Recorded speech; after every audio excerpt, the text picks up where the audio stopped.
क्या कोई व्यक्ति इतना या इस हद तक गिर सकता है कि अपने आप को लाइमलाइट में लाने के लिए अपने देश के उन वीर स्वतंत्रता संग्राम सेनानियों का भी अपमान करने लगे या उनके सम्मान को भी ठेस पहुंचाए?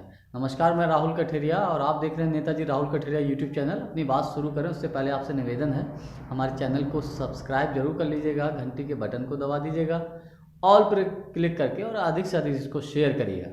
साथियों, मैं बात कर रहा हूँ कंगना रनौत की, जिनको अभी भारत सरकार के द्वारा मोदी जी ने पद्म श्री अवार्ड दिया है। कंगना रनौत ने जो बयान दिया है वो उनका बयान ये कहता है, उनके अनुसार ये है कि हमारे देश को जो आज़ादी है 1947 में जो मिली थी अंग्रेज़ों के द्वारा, वो भीख थी। असल में वो आज़ादी नहीं थी, वो अंग्रेज़ों को द्वारा दी गई भीख थी और असल में आज़ादी हमारे देश को 2014 में मिली है।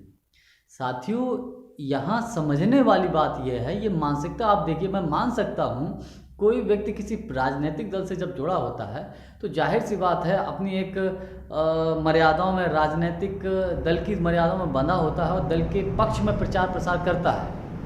लेकिन कोई व्यक्ति इस हद तक गिर सकता है कि जिन लोगों की वजह से, जिन स्वतंत्रता संग्राम सेनानियों की वजह से हम और आप लोग आज खुले आसमान में चैन की सांस ले पा रहे हैं, उनको बदनाम करने की कोशिश करेंगे, उनके सम्मान को ठेस पहुंचाएंगे, ये सरासर गलत और इसकी जितनी निंदा की जाए उतनी कम है।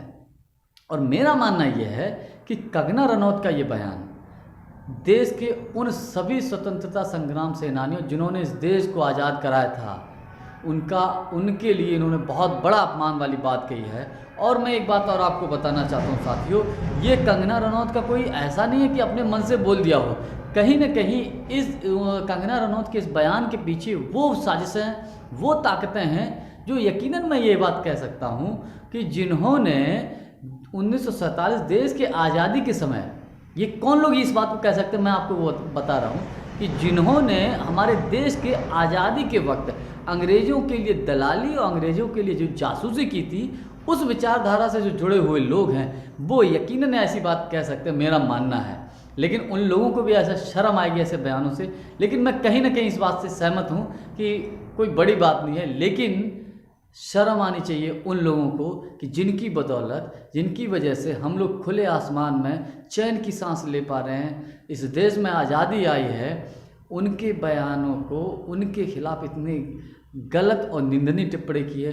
सरकार को, मोदी जी को कंगना रनौत से तुरंत पद्म श्री अवार्ड वापस लेना चाहिए और ऐसे व्यक्तियों को तो पद्म श्री अवार्ड भी नहीं देना चाहिए। मेरी समझ में ये नहीं आता है, अगर बॉलीवुड में, अगर कला के क्षेत्र में भी देखा जाए तो क्या योगदान है उनके, किस योगदान को पद्म श्री अवार्ड दिया गया है? और चलो दे भी दिया है तो कम से कम ऐसे समझदार व्यक्ति को देना चाहिए जो अपनी कोई भी बात कहने से पहले सोचे कि हम कहाँ करें। एक राजनीतिक टिप्पणी करें तो चलो ठीक है, लेकिन देश की अस्मिता के साथ खिलवाड़, देश के सम्मान के साथ खिलवाड़ और उन सभी वीर स्वतंत्रता संग्राम सेनानियों के साथ ये बहुत बड़ा अपमान है। सरकार को तुरंत पद्म श्री अवार्ड वापस लेना चाहिए कंगना रनौत से।